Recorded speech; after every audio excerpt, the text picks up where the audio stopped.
Subscribe to Phantom Feed before we begin. What you are about to hear is documented fact. The phone records are public.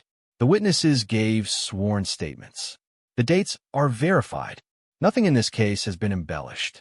Everything you are about to learn happened exactly as described.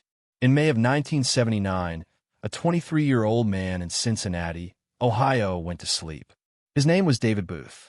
He was a business management consultant. He had no professional connection to aviation. He had never worked for an airline. He had only flown on a commercial aircraft twice in his life. He had no reason to think about airplanes. That night, he had a dream. In the dream, he saw a passenger jet, a wide-body aircraft, 3 engines mounted on the tail and wings. He saw the airline's livery clearly, red and blue stripes along the fuselage, the eagle insignia, the words American Airlines printed near the front of the cabin. The plane was on a runway at a major airport. The runway was wide, surrounded by industrial buildings. The aircraft began its takeoff roll. It accelerated. It rotated. It rose into the air. For a few seconds, everything appeared normal. Then the plane began to roll. To the left. Slowly at first, then faster. The roll continued. Past 30 degrees. Past 90 degrees. Past 180 degrees. By the time the aircraft was inverted, it had begun to descend. It struck the ground. David Booth woke up. He was sweating. His heart was racing. He sat up in bed and waited for the panic to pass. The next night, he had the same dream. The night after that, the same dream again. Not a similar dream. The exact same dream. The same aircraft. The same livery. The same direction of roll. The same buildings on the ground. The same sound at impact. By the fourth night, David Booth stopped dismissing it.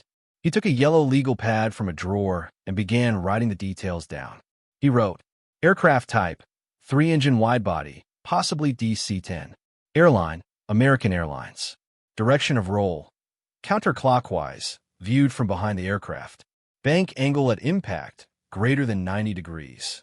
Location, a runway adjacent to commercial structures. Sound before impact, low metallic rumble, then a sharp snap, then engine whine. He kept the legal pad on his nightstand. For the next 10 days, he had the same dream every single night. Sometimes he had it more than once. By his own count, recorded on the pad, dated, with witness initials in the margin, he experienced the dream 47 times in 8 nights. On May 22, 1979, David Booth picked up the telephone. His first call was to American Airlines. He spoke to a customer service operator. He told her that he had been having a recurring dream about one of the airline's aircraft crashing on takeoff, that he believed the crash was going to happen soon, that he was calling because he didn't know what else to do. The operator listened. She took down his name, his phone number, and the time of the call. She did not forward his concerns to anyone. His second call was to the Federal Aviation Administration. He spoke to a duty officer in the Regional Safety Office. He described the aircraft, the airline, the location of the runway, and the sequence of events leading to impact. The duty officer told him that the FAA had no procedure for investigating dreams, that if Booth had specific information about a planned threat to an aircraft, he should contact the FBI. Otherwise, there was nothing the agency could do. His third call was to the Cincinnati Municipal Airport. His fourth call was to the air traffic control tower at the airport. His fifth call was to a local newspaper. A reporter listened to his description and took notes. The newspaper did not publish a story. His sixth call was to a regional television station. His seventh call was to a friend who worked in aviation insurance. By the end of May 23, 1979, David Booth had described the dream to at least 7 different people. 5 of those people would later confirm, in signed statements, dated and notarized, that he had described the crash to them in detail before it occurred. That detail mattered. 3 days later, on the afternoon of May 25, 1979, a Friday, at the start of Memorial Day weekend, American Airlines Flight 191, a McDonnell Douglas DC 10-10, was prepared for departure at Chicago O'Hare International Airport.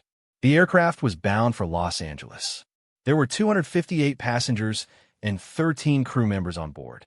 271 people total. At 3:02 p.m. Central Time, Flight 191 began its takeoff roll on runway 32R. The takeoff appeared normal. The aircraft accelerated. It rotated. It began to climb. At an altitude of approximately 200 feet above the ground, witnesses on the airport perimeter observed something separate from the left wing of the aircraft. It was the entire left engine. The engine and the pylon assembly that had connected it to the wing had broken away from the airplane in flight. As the engine fell, it severed hydraulic lines and damaged the slats on the leading edge of the left wing. The aircraft, suddenly asymmetrical, began to roll. To the left, the roll continued. Past 30 degrees. Past 90 degrees. Past 112 degrees. At an altitude of approximately 300 feet, with the aircraft inverted, Flight 191 struck the ground. The crash site was an open field next to a trailer park and an aircraft maintenance hangar. Commercial structures, exactly as Booth had described. Impact occurred at 3:04 p.m. Central Time. The fuel tanks ruptured. The aircraft exploded on impact. There were no survivors among the 271 people on board. 2 additional people on the ground were killed by debris and fire. The total death toll was 273. It was the deadliest aviation accident in United States history at the time. It remains the deadliest aviation accident on American soil to this day. David Booth was at home in Cincinnati when the news broke. He watched the early evening news on his living room television. The newscast showed footage from the crash site. They showed the aircraft type. They showed the airline livery. They showed the direction of the roll. According to his wife, interviewed later that summer by independent researchers, David Booth said only one sentence as the footage played. He said, "That was the dream. He has never had the dream again. He has never had any other premonition of any kind. He has never spoken publicly about the case." In the weeks following the crash, David Booth's account came to the attention of researchers from the Central Premonitions Registry, a documentation service founded in 1968 to record predictions before they could be verified by events.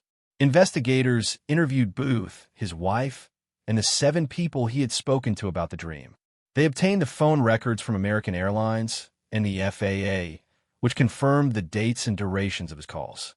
They interviewed the newspaper reporter and reviewed her contemporaneous notes. They examined Booth's yellow legal pad, the data descriptions, the witness initials, the specifics of the aircraft. The investigation produced the following confirmations. The aircraft type Booth described, 3-engine wide-body, possibly DC-10, matched Flight 191 exactly. The DC-10 was one of only 3 wide-body trijets in commercial service in 1979. The airline he named, American Airlines, was correct. The direction of the roll, counterclockwise viewed from behind, matched the actual flight path of Flight 191. The proximity to commercial structures, Booth wrote, near buildings, matched the crash site adjacent to the maintenance hangar. The sound he described, a low rumble followed by a metallic snap, matched testimony from ground witnesses who heard the engine pylon fail and separate from the wing. 5 of the 7 people Booth had told confirmed under oath that he had described every one of these details before the crash occurred. The investigators verified one more thing. David Booth had no professional connection to aviation. He had no family member working at American Airlines. He had no friend or acquaintance employed by the FAA, the airport, or the airline. He had no access to maintenance records, to safety bulletins, or to internal communications. He had no knowledge of the mechanical fatigue patterns in DC-10 engine pylon mounting bolts. The actual cause of the crash, an improperly performed maintenance procedure that weakened the engine pylon mounting bolts on the aircraft, was not identified until December of 1979, when the National Transportation Safety Board released its final accident report. David Booth had described the crash in detail 6 months before its cause was made public. In the only signed statement he ever gave to investigators in late 1979, he said this: "I do not know why I had the dreams. I do not know why I stopped. I tried to warn them. I called every number I could find. Nobody could act on a dream. He never sought publicity. He never gave a television interview. He never wrote a book.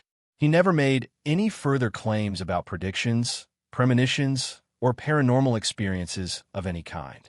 The case has been examined repeatedly by skeptical researchers. Multiple independent investigators have attempted to identify cues, newspaper articles, prior aviation knowledge, lucky guesswork, retrospective memory distortion, that could explain how Booth predicted the crash. None has been identified. The phone records are real. The handwritten notes are real. The witnesses who heard the description before the crash gave sworn statements that have been preserved in archival files. The crash matched the description. David Booth still lives in the Cincinnati area. He is now in his late 60s. He has not given an interview about the case in over 40 years. His original handwritten notes, the yellow legal pad, dated and witnessed before May 25, 1979, remain in the archives of paranormal research institutions in the United States. They have been independently examined by 3 separate teams of researchers. All 3 have signed statements confirming the notes were written before the crash. Nobody disputes that the dreams occurred. Nobody disputes that they matched the crash in detail in every verifiable element. Nobody can explain how. If this case disturbed you, like this video, share it, and subscribe to Phantom Feed. Turn on notifications. We document what others refuse to. The next case is already waiting.